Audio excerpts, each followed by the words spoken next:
You know what? Props to the Rams and their organization for striking while the iron is hot, when your Super Bowl window is open and going for it. I was pretty critical of them after the Super Bowl, thinking that they were like, a super team in the NBA where they just sign all the best players and go win the Super Bowl and go win the NBA championship, or like the New York Yankees that a lot of people had a problem with.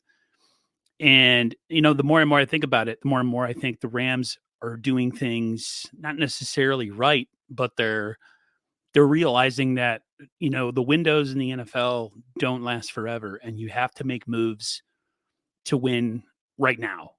Uh, the problem with the 49ers is, yeah, they have a lot of talent and they're really close, but they're they always sell you the long game. They always sell you the future and what they're going to do in the future and how this pick in the draft sets us up for the future. Whereas the Rams live in the present, knowing that the future isn't guaranteed and that draft picks, unfortunately, are a crapshoot, especially high draft picks. And the Rams realize that uh, in order to make money, you got to spend money and you have to be able to sell the fan base on the fact that, we're doing everything we possibly can to win the Super Bowl for this team. And you don't see that from the 49ers. Grant Cohn said it best. The 49ers' first goal is to trade Jimmy Garoppolo. Their second goal is to win the Super Bowl. So, like I said, props to the Rams for what they do and how they run their business. This whole thing of they're going to pay in the future and they're going to be in salary cap hell, I'm still waiting to see it happen. They haven't had a first round pick and since what, like 2016? And, they're in it every single year. They make moves every single year, even if they're coming off a Super Bowl victory. And you can honestly say it's pretty much between them and the Bucks for the Super Bowl favorites this year, because the Niners got a lot of question marks. I think the Niners got worse in the offseason and not better. Uh, if you just look at the players lost versus players gained. And again, the Niners don't have to be the Rams.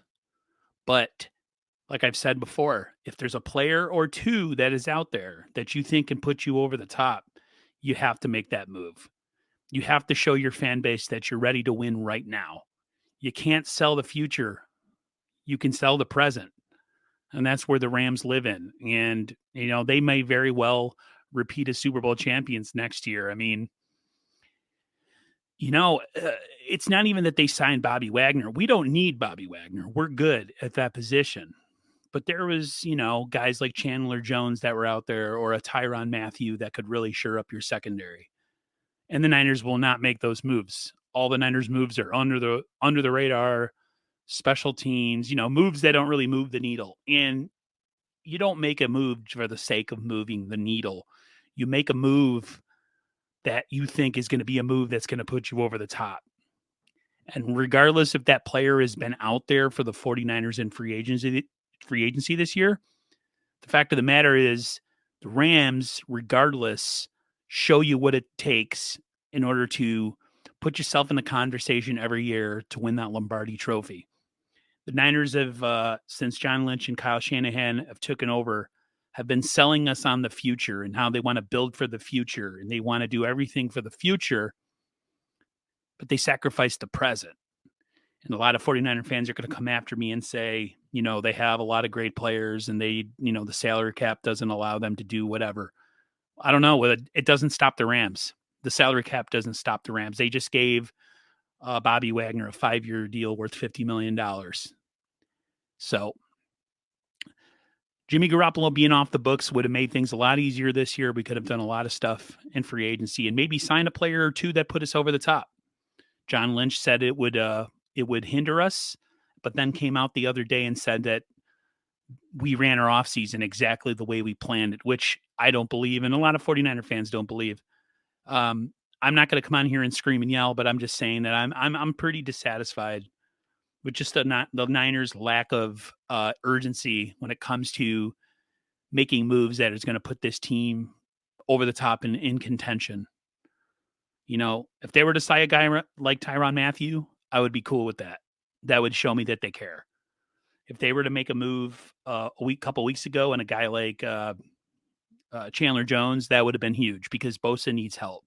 But they've done none of those things. So that's just my opinion, guys. I'm not super happy about it, but at the same time, there's nothing you can really do about it as a 49er fan. Just if you're a Rams fan, props to you guys for having a GM that has some balls and that makes moves and doesn't care about the freaking draft picks, because draft picks aren't guaranteed to pan out anyways. So this whole thing of you got to build through the draft. Yeah, in some instances, but sometimes you got to go for the proven player and you got to spend the money.